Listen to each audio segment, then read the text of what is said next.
Lecture A. We're going to get going. We're going to talk about founding a nation.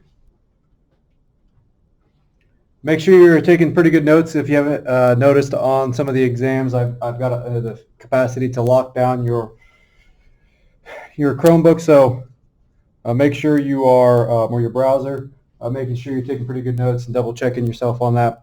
Okay. Focus questions. What were the achievements and problems of the Confederate government? How did the anti-set concerns raised during the ratification process lead to the creation of Bill of Rights? What major compromises molded the final content of the Constitution, and how did the definition of citizenship in the new republic exclude Native Americans and African Americans? So now this chapter is going to get into the post-American War of Independence years. Now we're going to focus on the years leading up to the creation of the Constitution. So introduction. In July 1788, people celebrated in the streets over the ratification of the Constitution. People forgot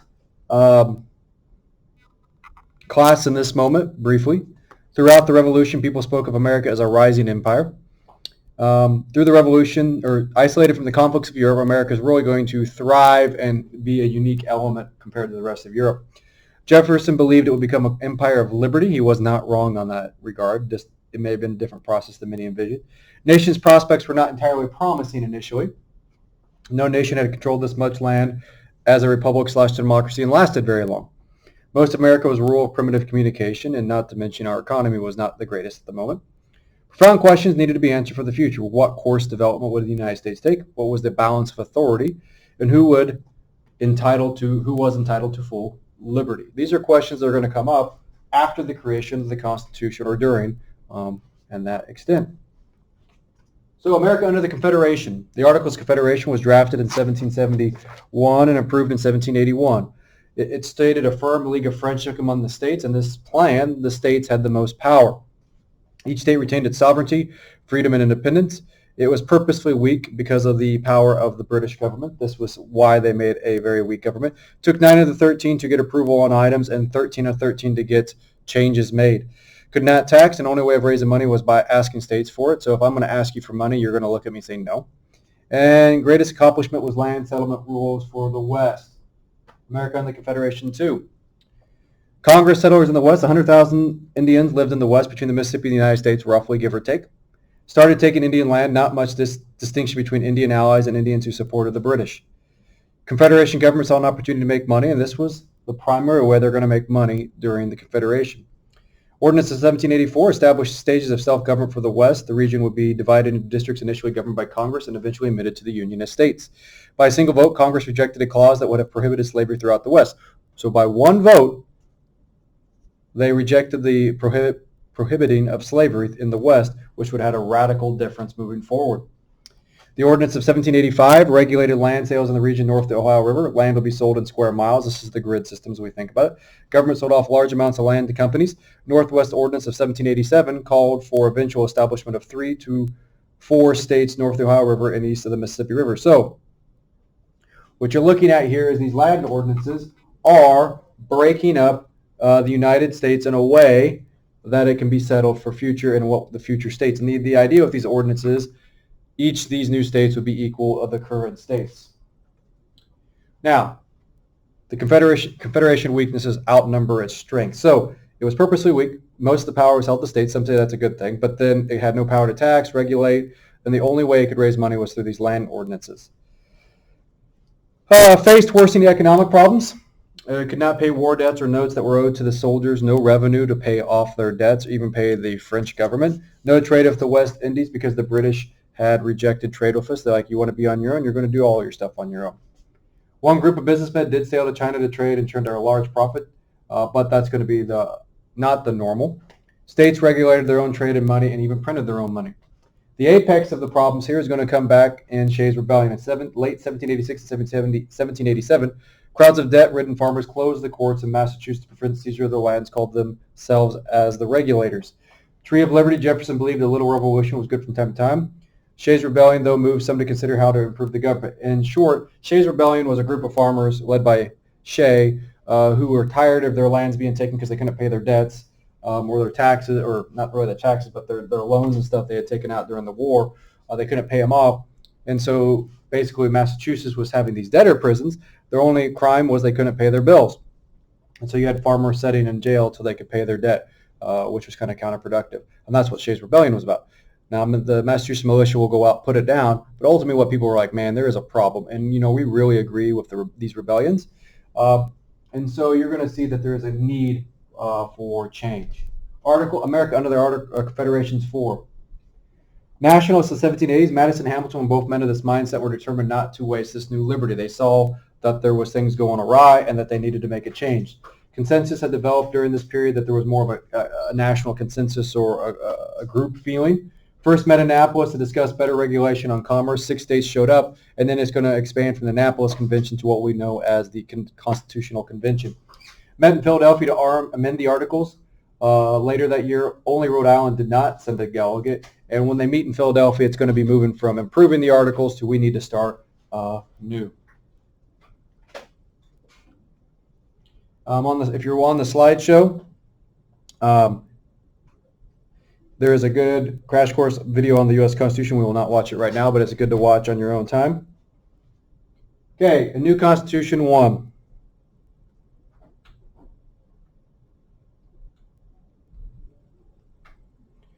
All right. Many who gathered at the Constitutional Convention were the most prominent Americans, the most important people in society, people that understood what was going on in the big picture. When the country population was less than 1% of college education, so you're looking at 1% of the population is educated with college. Half the men that the convention had a college education, meaning the bulk of the people that are educated are at the convention. 50% or more that met at the convention have a formal education past their youth. They have a college degree or education of some sort. They understand bigger picture items. They're not saying that obviously people that didn't have a college degree, but these men understood the broader ramifications of what just happened in the revolution. They're not just caught up in the mob action. They're not caught up in the feel-goods about this revolution. They understand bigger things, and that whatever they do is going to lay a foundation for future things, and that they have to make something that's going to endure and be adaptable for future generations. The structure of government, most agreed on that changes were needed. George Mason stated, we had been too democratic, he said, meaning we had embraced too many democratic elements. However, they realized they couldn't go to the opposite extreme and needed to find a good balance between being somewhat democratic, a republic-like, but they couldn't go all the way back to the extreme where they took away rights. Disagreements over power of the states and federal government is going to be their key buff or issue. The Virginia plan was proposed by Virginia, a big state, or one of the large states, two-house legislation based on state population. This plan, the Virginia plan, was modeled where all the power will be primarily handed to the big states so they could control the government. This was countered by the New Jersey plan, which was a small state idea, one-house legislature or unicameral based on equal representation, that all 13 states would be equal. Obviously, the big states don't like that because that takes power away from them. However, the great compromise that we made, which is often called the Connecticut Compromise, combined the two elements here. You would have a House of Rep based on population, which is the lower house. Then you'd have the Senate, which is the upper house, based on equal numbers.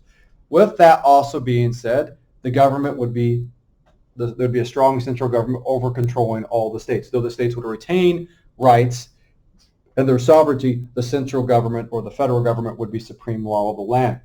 This new balance avoided sudden shifts in public opinion from completely changing Congress, and they're going to set it up where Congress is not always reelected every same year.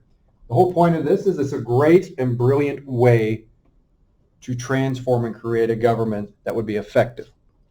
Like I said, the founders really developed, and using a series of compromises here, created a magnificent structure that, if it's ran properly, is one of the greatest governments ever created, if not the greatest government ever created. Now, the limits of democracy. This is where they're going to realize they cannot just expand democracy to expand it. They have to have some control here. Expanded democracy, more like a republic, allowing people to vote on representatives for the first time at the federal level. So you would elect federal people to go to Congress, which was more. It's a republic now. That there is elements of democracy here. You get to pick your leaders, but at the same time, the mob is not dictating everything. And understand, in this original onset, senators were appointed by the state assemblies that were meeting in their state capitals. So people didn't directly elect senators at this point. So there was a lot of control mechanisms here for popular opinions, popular beliefs from taking over the government. The Constitution put qualification for voting left it to the states. Though this is great, this is where you're going to read into the civil rights problems later on. A lot of states, yes, get it right, but a lot of states are going to keep people from voting.